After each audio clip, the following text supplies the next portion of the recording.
ese miedo absurdo a vivir? Porque ese miedo absurdo a sentir? Porque acabó conmigo reír, porque me amaestraron a morir, porque copié lo malo de ti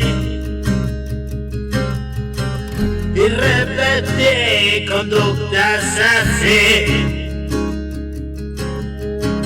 Porque hijo de nadie nací,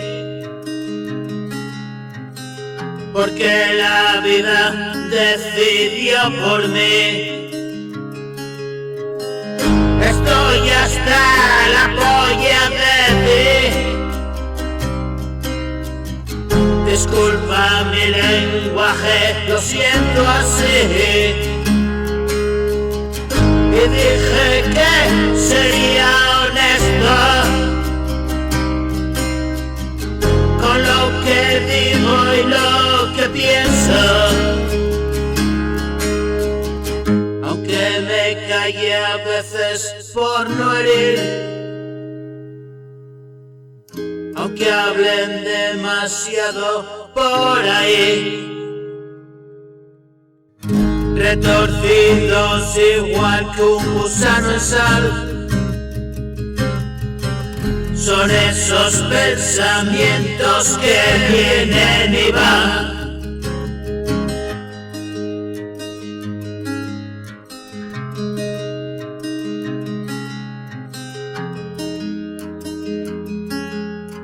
Axel on the track.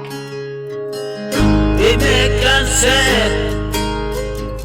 de complacencias, y me cansé de contemplaciones.